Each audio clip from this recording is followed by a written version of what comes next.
Okay, so here it is. If you didn't check out the last video where I showed you this cool bucket that my good friend Adrian, the welder, put together for me, check it out. So this is a debris bucket. In the back we have the quick mount for skid steer quick connection, so I can connect it to my bad boy tractor. Oh, I love the edge, man. You put the reinforced edge across the bottom. 4-inch flat bar, 1/4 inch thick across the entire bottom. Yep, and with that angle iron all the way around, we shouldn't have any deflection off of the back there at all, right? No, you shouldn't. Because plus we have a 1/4 inch plate from the mount that's also up against the back of it. Man, that looks really good. Yeah, I didn't want to put it on the inside between the angle iron. Yeah. I figured you might have some flex in there, so I decided to go underneath all the way across.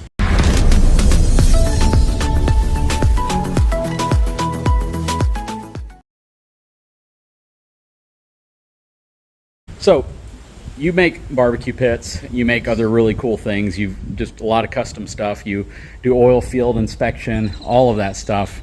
What do you think when you do projects like this? Is this like a fun project, or is this like no challenge at all, just kind of a I can do it real quick kind of thing? It's one of those where I haven't done one, so I like doing new stuff to just see, can I do it? Mm-hmm. And you learn little tricks along the way for a different project. I can remember I did something on this project, I can use it on a future project. Yep. So I know somebody's going to ask, they're going to say, like right here, these are smaller welds. Like, why wouldn't you do a continuous weld there? Is it just because it's not needed? What's the logic? Because somebody's going to say, well, why wasn't that a continuous weld? You're going to have a lot of distortion in the material if you were to do a solid weld. Okay. It would want to flex towards you this way, and you probably have a bow on that top edge because there's nothing on the top reinforcing it. Okay, so that's a really good thing to know. So when it comes to welding, a lot of people automatically assume I need to see a continuous weld across there, and that's not always the case, right? Not always the case, especially like this. This is 3/16, and from what you were telling me you were going to use it for, it would have been overkill, and like I said, you would have had a lot of distortion. A lot of these edges would have been bowed, and it wouldn't have looked right. Okay. It's more of a, what are you going to use it for? Is it going to be strong enough for what you're going to use it for? If it's not needed, then it's not needed. Yeah, why do it, right? Is, I didn't want it to have a bunch of bows in it and it looks terrible, and then it looks like I don't know what I'm doing. No, I appreciate it, and you obviously know what you're doing. You've done so many projects for me. I absolutely trust anything you tell me. So you could literally tell me that that this is the far superior way to do it, and I'm going to believe you, honestly, because I just trust what you do, because you do such really good work, and I know you never cut corners on things that you build for me.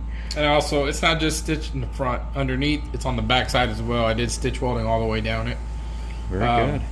So for what you're using it for a bunch of leaves and stuff, you won't have any issues with it. Yeah, because we're not shoveling dirt. We probably could, but I wouldn't want to load this thing continuous. If you were going to be doing something, shoveling dirt or digging with it and removing a bunch of big boulders with it, I would have went with thicker steel and probably went 100% weld on it. Well, and to be honest, I'm the one that said let's do 3/16 inch steel. If it were up to you, you probably would have made this out of like automatic at least quarter inch. Yeah.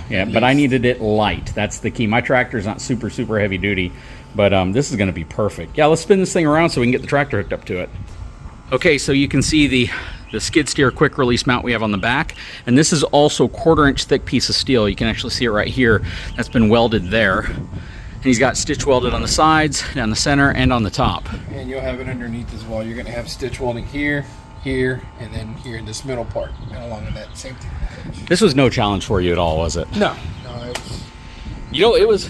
It was fun. Literally doing the fabrication part took about 3 hours.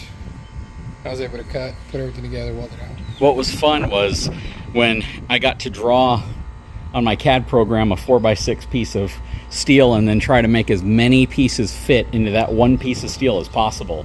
That's always kind of fun. And then it left us with a nice large piece of scrap there that hopefully he'll use for another project I have for my barbecue pit.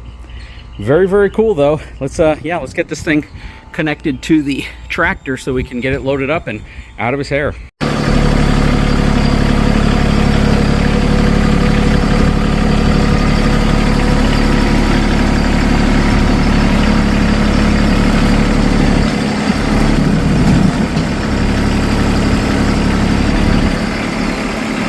Man, that lined up perfectly. So now, just gotta lock it in place. Okay, so we are lined up, locked in place. That mount works perfectly. So check this thing out. So now we have a bucket that is significantly larger in terms of capacity than the bucket that we, actually the other bucket we have. I'm not gonna be getting rid of it. But this is awesome, man. And it's very sturdy. That angle iron really stiffened it up. I love the cutting edge you put down here. Man, this is cool. Well, I appreciate it. Time to settle up with this fine gentleman and be on my way so I can get this back to the property and we can put this thing to work. Okay, so we have the tractor home with the new bucket attached. This is really cool. And what I'm gonna do real quick is I'm gonna pull up kind of close to the bucket that came with the tractor so you can see the difference and really appreciate why this is such a dramatic improvement for the type of stuff we plan on using it for. Again, this is not gonna be for loading up with tons and tons of dirt. This is gonna be for moving around leaves, twigs, branches, stuff that would normally overwhelm the included bucket, or the bucket that we normally have on here, the one that came with the tractor, after just a small amount of materials loaded in it. So this right here has the capability of handling so much more material. And again, let's get this pulled off so you can see what it looks like next to the normal bucket we use. Okay, so here are the two buckets side by side. So dimensionally speaking, this bucket is 6 inches wider. It is about 1.5 feet deeper. The entire edge is 18 inches dropping down to 16 inches. So the entire edge is going to follow the side profile of the bucket much better. And it gives me a much flatter profile that I can overfill if I'd want, as opposed to this where I have to essentially make it to where the back of the bucket is at the lowest position so I can stack stuff up. This right here should be able to load up to probably, now that I see it in person, 4 or 5 times as much as I can fill this bucket up. And this is going to come in really handy. For digging purposes, this is still going to be the preferred bucket because it just has the capability of digging much better and more aggressively than this one without possibly deforming. But one thing I am noticing is that the material thickness is actually the same. This is 3/16 inch. They've definitely engineered it with some reinforcements that have been kind of pressed into it and stamped into it to give it some more rigidity. It has a much thicker cutting edge on the front of it. We did put a 1/4 inch thick strip on the front of this one for a cutting edge. And this one's also kind of comes around and is reinforced in a box section at the top, whereas this one's all reinforced with angle iron. So this one may actually be able to hold dirt as well and be able to function relatively well. But the one thing that you have to keep in mind with this one is these side pieces right here do have the possibility of bowing out or bending out over time if I try to load stuff like a lot of dirt inside of it. But yeah, this is pretty insane how much bigger and how much more capacity I have with this new bucket.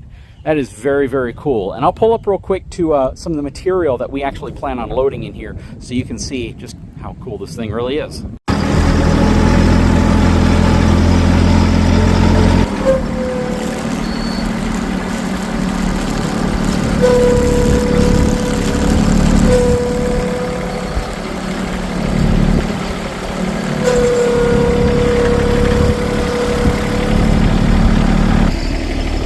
So it would have taken me probably 2 or 3 passes with the other bucket to carry this much. And as you can see, I could easily carry this entire load in this one bucket, which is really nice. And it gives me flexibility I just didn't have before. I mean, this is super cool. I'll grab a rake tomorrow when I get a chance, but just wanted to kind of show you a little bit of this now.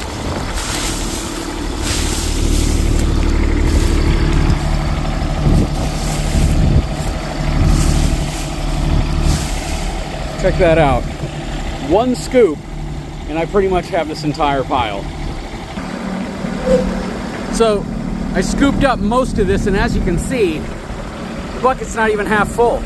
Still got a lot of room in here. I could fit a lot more material in this bucket, and I pretty much scooped up 90% of what was over there in one pass. That is absolutely awesome. Let me know if this is as cool to use as it is to me. Stuff like this gets exciting, and I always enjoy when I have a very functional tool that can help me out a lot. Anyways, let's get this unloaded into the dump trailer and put the tractor away. Ooh, it is windy today. That is absolutely nuts. one pass, which normally would have taken me probably 2 to 3 passes, if not more. So yeah, that is really cool. So there you have it. That's the reason why I had this bucket made, and he did an absolutely fantastic job. It worked incredibly well, and I am beyond pleased. When I first drew this out, I actually drew it out about twice the size it is. And yeah, we figured out really quickly that not only would we need like 3 sheets of 3/16 inch steel, but it would weigh about 3 times as much as it currently weighs, even though it's only twice as big because of how you have to reinforce it and make the entire thing.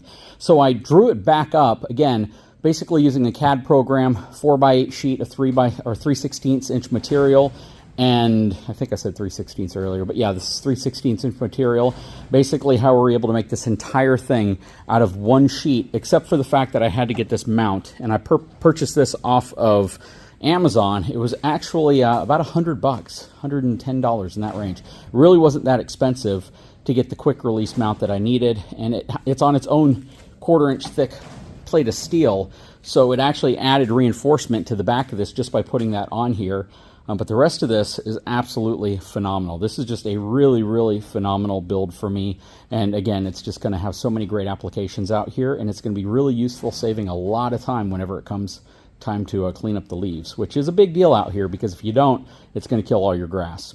Anyways, please drop a comment below. I'd love to know what your thoughts are. A big shout out to Adrian at Warrior Customs for producing this for me. Absolutely phenomenal person, military, Army veteran, combat veteran. Does some impeccable welding. He is a welding inspector. He now builds pits for the American Valor Foundation, which is what Chris Kyle's family put together to benefit first responders and military veterans, as well as the Chris Kyle Memorial Benefit Dinner, which is a dinner and a silent auction that happens once a year.